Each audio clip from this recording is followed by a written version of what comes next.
Iran and its proxies have hundreds of thousands of fighters throughout the region and, hundreds of thousands of drones, rockets, missiles, and other things. Well, let's head to Washington now and speak to James Jeffrey, former US Special Envoy to Syria and Deputy National Security Advisor.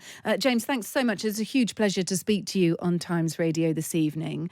I wonder, before we get stuck into the US response to that drone strike on their base in Jordan over the weekend, whether you've been keeping your eyes across a potential new hostage deal. This is a framework that's apparently been agreed by Israel, the US, Qatar in Egypt, but is yet to go to Hamas.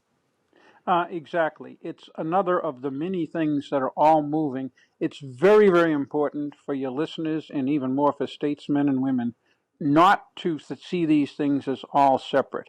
We just heard John Kirby, a guy I really respect and know, say something that's actually not quite correct. We don't want a war. We have been, the region, in a war with Iran for over 20 years. Look at what's happened in Syria, Iraq, Lebanon, Yemen, and Gaza. It became acute on the 7th of October and it has escalated since.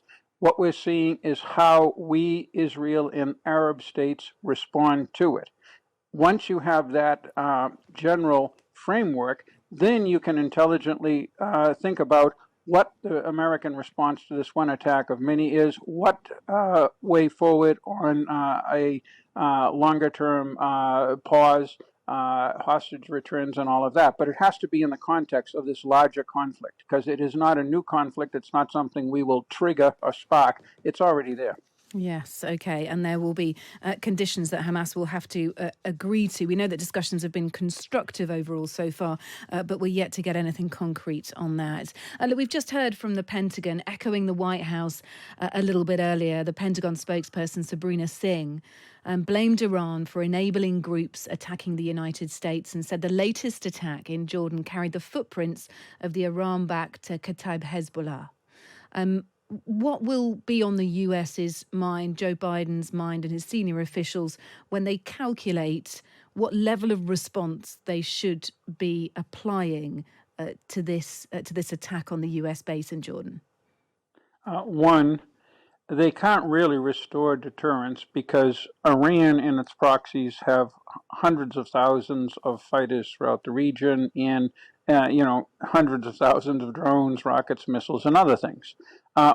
They can do is inflict a higher price and make clear that there is an escalatory ladder at the top of which is we do things like bomb the Natanz nuclear site, we take out Iran's top leadership, that they're pushing us up that ladder. But we shouldn't go very far up that ladder at this time, just enough to signal that. Because the big game in this whole conflict right now is some kind of resolution of Gaza that does not leave Hamas in charge. That's a strategic defeat of Iran and its friends, and it's a strategic victory for the rest of the region and the United States and Europe. That's the key thing, and we don't want to disturb that too much by unwanted escalation, as John Kirby just said. I guess people will be asking, when does the diplomacy end and when does a more hands-on approach start? You've talked about being, pushing up the ladder. What is your answer to that question? I think, people will be asking when the diplomacy is forced to end, I suppose, what it might take and what the response therefore would look like. That's an intelligent question we get all of the time, but I have to push back a bit. Diplomacy and military are not fire and water. Always in war you have diplomacy, and diplomacy is, pardon me, European Union debating among, tariffs on cans of corn.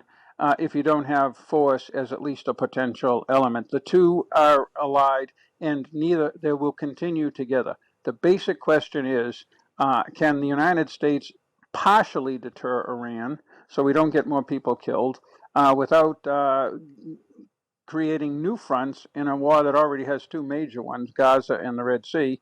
And secondly, can we find a solution to Gaza that eventually ends the fighting without Hamas remaining in charge? Those are the key things.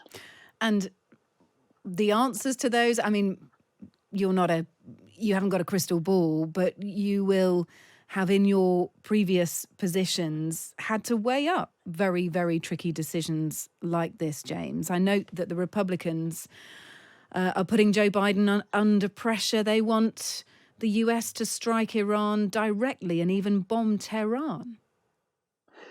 It's easy to make these demands, and look, out of government, I've made them myself in what I've written and said, but I've been in government as Deputy National Security Advisor. You would not go that far up the escalatory ladder at this point. But what you would do is try to find a signal, and it's hard because you can't read the minds of the people. You can't read anybody's mind, but particularly the mullahs in Tehran, to say that, look, this will eventually lead to you losing things that you're very, very interested in keeping. Your leadership, some of your key military capabilities, and frankly, your nuclear program. That's where this all ends if you keep on pressing us. That's what they have to signal without actually doing it. And I think I've worked with President Biden when he was vice president. He's the right guy to make these decisions. Okay, so he has your full backing. And just briefly, how vulnerable are other US bases in the Middle East? The one in Jordan was not widely known about, was it? Uh, it was not widely known. You're right, but it has a very important purpose related to Syria and containing Iran and fighting the Islamic State. It's a strategic position.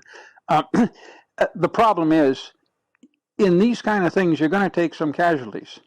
Uh, in Vietnam, where I was, we were taking up to 10,000 killed a year. In the Iraq War, it was up to 50 a week. We have had many hundreds of rockets, missiles, and drones fired at us and our ships in the past 3 months. These are the first 3 uniformed Americans who have been killed by them. I don't want to belittle that. Those are all heroic Americans, and I wore a uniform along with them.